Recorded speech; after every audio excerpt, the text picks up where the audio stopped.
आखिर क्यों फलता है किन्नरों का आशीर्वाद और क्यों लग जाती है उनकी हाय।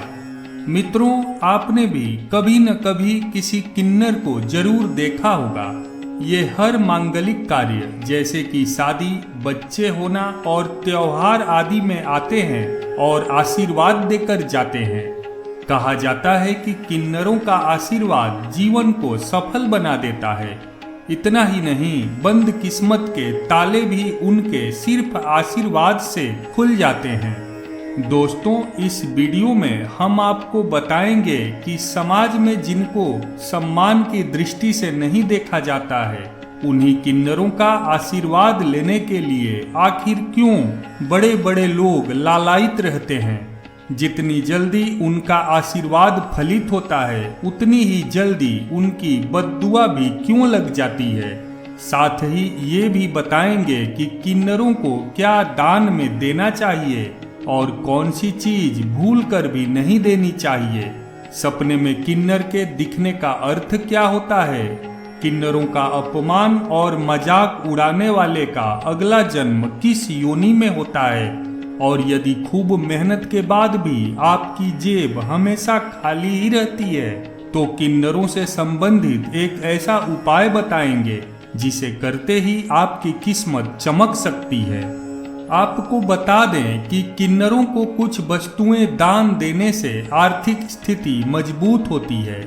मान्यता है कि किन्नर खुश होकर किसी को आशीर्वाद और नाराज होकर श्राप भी दे देते हैं, लेकिन वो कभी किसी को अपने हाथ से रुपए नहीं देते।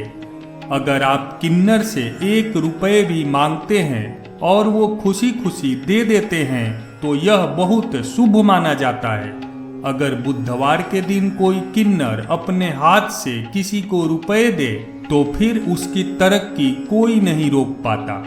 इससे उसका बुद्ध मजबूत हो जाता है और वो बुलंदियों को छूने लगता है।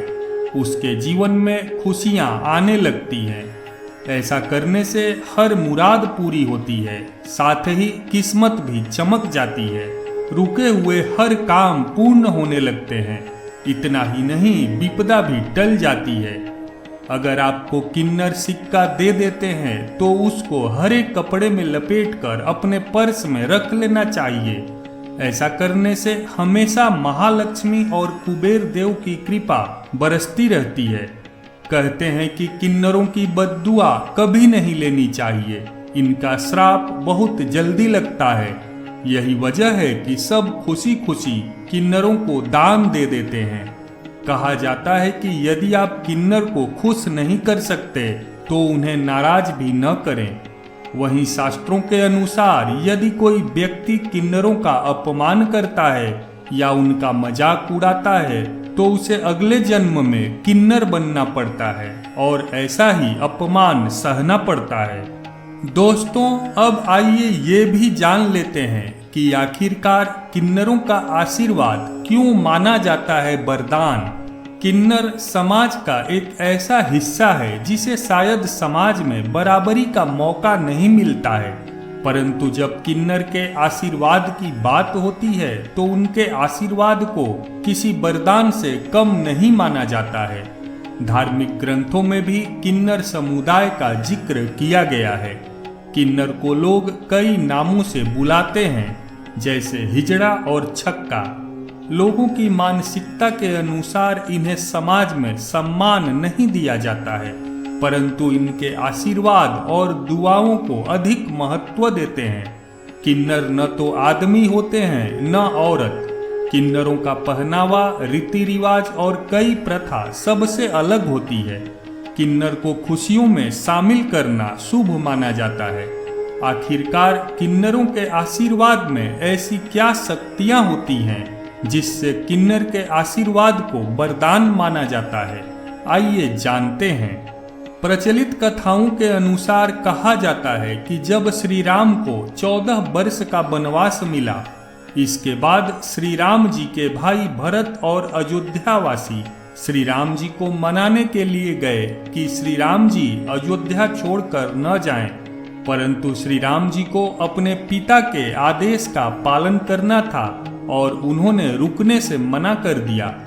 तब श्री राम जी ने कहा कि यहाँ आए सभी स्त्री और पुरुष वापस लौट जाएं, मैं 14 वर्ष पश्चात लौट कर आऊंगा। श्री राम जी के कही बात में कहीं किन्नर शब्द का उपयोग नहीं हुआ था। इसी कारण किन्नरों ने वहीं पर भगवान राम की प्रतीक्षा की। जब भगवान राम 14 वर्ष के वनवास के बाद वापस आए तो किन्नरों की भक्ति को देखकर श्री राम जी चौंक गए और वहीं पर श्री राम जी ने किन्नरों को वरदान दिया और कहा कि तुम्हारा दिया हुआ आशीर्वाद वरदान स्वरूप होगा। जिस भी पुरुष या स्त्री को तुम लोग खुश होकर आशीर्वाद दे दोगे उसका भाग्य चमक जाएगा। इसी वजह से किन्नरों के आशीर्वाद को वरदान माना जाता है। ज्योतिष के अनुसार किन्नरों को दान करने से बुध का शुभ प्रभाव बढ़ता है। जिन व्यक्तियों की कुंडली में बुध की स्थिति कमजोर होती है वो पैसों की तंगी, स्वास्थ्य संबंधी समस्याएं और कर्ज जैसी समस्या से ग्रसित रहते हैं। वैसे लोगों को किन्नरों को दान जरूर करना चाहिए। किन्नरों को आप कई चीज दान कर सकते हैं। उनको चावल का दान करना बेहद शुभ माना जाता है। इससे माँ लक्ष्मी बेहद प्रसन्न होती हैं और घर में कभी भी अन्न धन की कमी नहीं होती। यदि आप एक व्यापारी हैं और व्यापार चल नहीं रहा हो तो किन्नरों को ढोलक का दान कर दीजिए। इससे बहुत जल्द आपके व्यापार में तेजी आएगी। अगर परिश्रम के बाद भी आपको किसी कार्य में सफलता हासिल नहीं हो रही है या फिर बाधा आ रही है तो बुधवार के दिन किन्नर से जुड़ा ये ज्योतिष उपाय किया जा सकता है। बुधवार को किसी किन्नर को हरे रंग के कपड़े और श्रृंगार का सामान उपहार स्वरूप दें और उनसे आशीर्वाद लें। कहते हैं कि इसे करने से व्यक्ति की सोई हुई किस्मत जाग जाती है। किन्नरों के आशीर्वाद से व्यक्ति का कैरियर और कारोबार दोनों में ही तरक्की होती है। दोस्तों, वैसे तो आप किन्नर को सभी प्रकार की वस्तु दान कर सकते हैं, जैसे कि आप पैसे, चावल, कपड़े, तांबे तथा पीतल के बर्तन आदि दान कर सकते हैं। लेकिन तेल, स्टील के बर्तन और झाड़ू किन्नरों को कभी भी दान नहीं करना चाहिए। ज्योतिष शास्त्र के अनुसार किन्नर को स्टील के बर्तन, झाड़ू और तेल का दान करना अशुभ माना जाता है। किन्नरों को इन चीजों का दान करने से आपके जीवन में धन से जुड़ी समस्याएं आ सकती हैं। इसलिए किन्नर को भूल से भी इन चीजों का दान नहीं करना चाहिए। अगर आपके घर में बच्चे हैं तो बुधवार को नवजात शिशु या पढ़ने वाले बच्चे को किन्नर की गोदी में दें और उनसे बच्चे को आशीर्वाद दिलवाएं।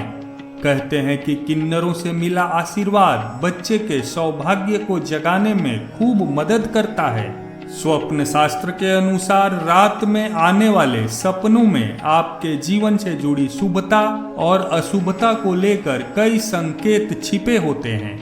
ऐसे में यदि आप रात को सोते समय सपने में किसी किन्नर को पैसे देते हुए देखते हैं तो यह बेहद ही शुभ संकेत होता है। यह भविष्य में किसी बड़े लाभ या सफलता का संकेत देता है। मित्रों, इसी तरह की ज्ञानवर्धक धार्मिक जानकारियों के लिए वीडियो को लाइक करके चैनल को सब्सक्राइब जरूर करें।